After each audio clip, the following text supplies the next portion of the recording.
दोस्तों, महाभारत के एक प्रमुख पात्र महात्मा विदुर के बारे में तो हम सभी जानते हैं। महात्मा विदुर एक बहुत ही ज्ञानी व्यक्ति थे। उन्होंने कहा है कि मित्रता हमेशा बराबरी वालों में ही करनी चाहिए। एक राजा और एक रंक की दोस्ती कभी भी नहीं चलती। आदमी जितना बड़ा होता है उसका अभिमान उससे भी ज्यादा बड़ा होता है। इस बात को सिद्ध करने के लिए महात्मा विदुर महाभारत के दो प्रमुख पात्रों की एक कथा सुनाते हैं।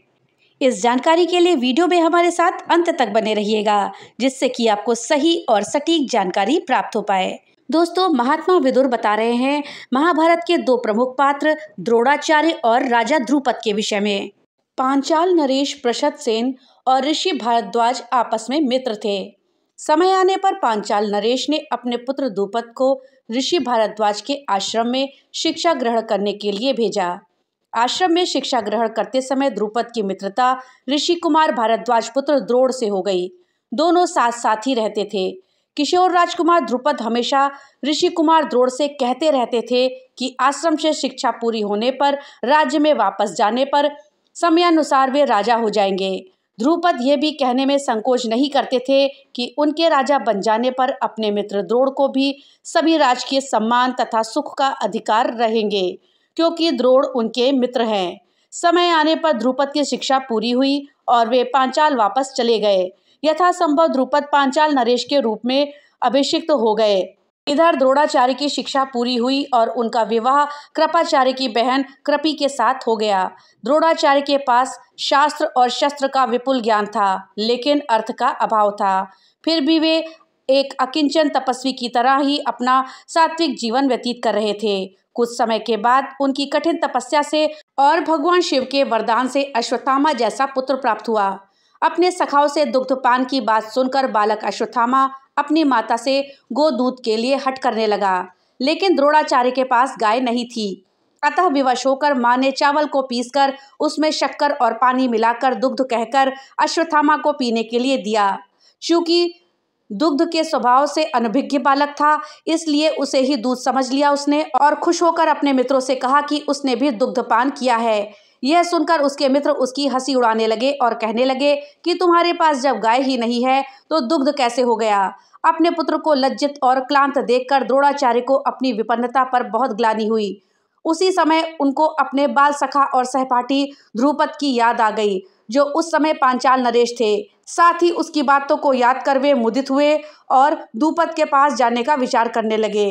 द्रुपद के राज दरबार में द्रोणाचार्य उनसे मिलने गए, लेकिन विशेष बात यह थी कि वे अपने बाल सखा और सहपाठी से मिलने की मना स्थिति में थे।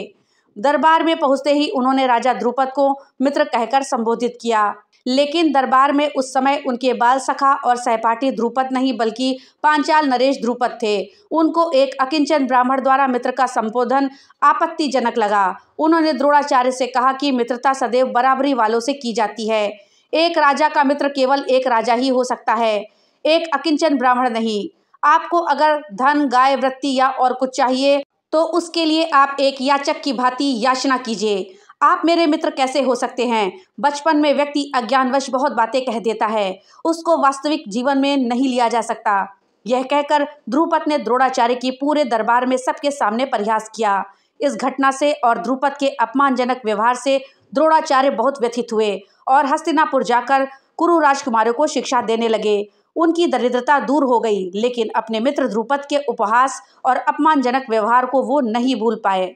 कुरु राजकुमारों की शिक्षा पूरी होने पर गुरुदक्षिणा के रूप में उन्होंने अपने शिष्यों से पांचाल नरेश द्रुपद को अपने सामने नतमस्तक लाने और उनको पराजित करना मांगा।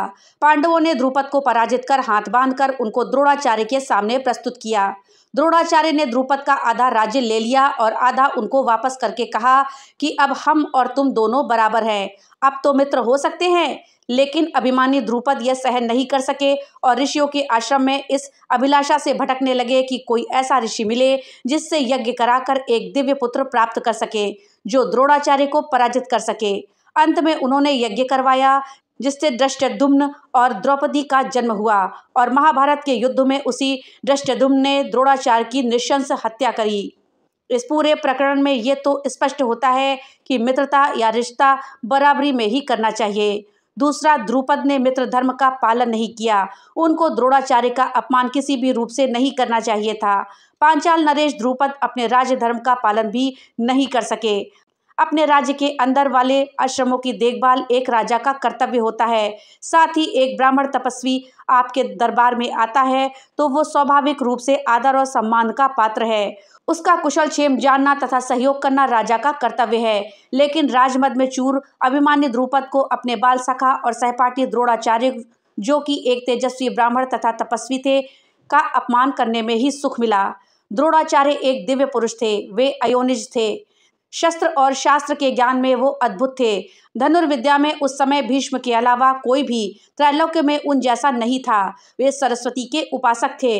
अर्थ संचय उनके लिए मुश्किल नहीं था, लेकिन वो अपनी काबिलियत अर्थ संचय जैसे छोटे काम के लिए नहीं खर्च करना चाहते थे। दोस्तों, महात्मा विदुर बता रहे हैं, पांचाल नरेश द्रुपद के दंभपूर्ण और अपमानजनक व्यवहार ने एक तेजस्वी और तपस्वी ब्राह्मण को किसी राजा का दरबारी और चाकर बना दिया। कहाँ वे वन में रहकर अपनी तपस्या एवं दिव्य ज्ञान प्राप्त करने में लगे रहते और कहाँ राजकुमारों की शिक्षा देने वाले वेतन भोगी हो गए। द्रोण और द्रुपद के इस प्रकरण से हम काफ़ी बातें सीख सकते हैं।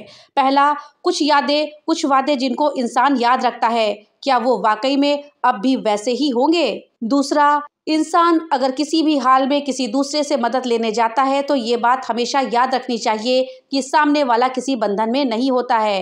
नीति और इंसानियत के अनुसार किसी को भी हर किसी की इज्जत करनी चाहिए, लेकिन ये जरूरी नहीं है। तीसरी बात, जो जितना बड़ा खुद को सोचता है प्रायः उसका अहंकार भी उतना ही बड़ा होता है, और जो जितना बड़ा होता है उसमें गहराई भी उतनी ही होती है। द्रुपद एक राजा थे, द्रोण एक ऋषि। द्रोण क्रोध में आने के पश्चात द्रुपद को केवल बंदी बनाकर ले आए और राज्य आधा बांट लिया, मगर द्रुपद तो सीधे द्रोण के विनाश पर उतर आए। सोचने की बात यह है कि इतनी पुरानी कहानियां आज भी हमको एक सीख दे जाती हैं। दोस्तों, वीडियो अगर अच्छी लगी हो तो वीडियो को लाइक और ज़्यादा से ज़्यादा शेयर करिएगा। और हाँ, अगर चैनल पे नए आए हैं तो चैनल को सब्सक्राइब करना मत भूलिएगा और अपने विचार हमें कमेंट बॉक्स में लिख करके ज़रूर बताइएगा। तो मिलते हैं अगली नई वीडियो के साथ, तब तक के लिए राधे राधे।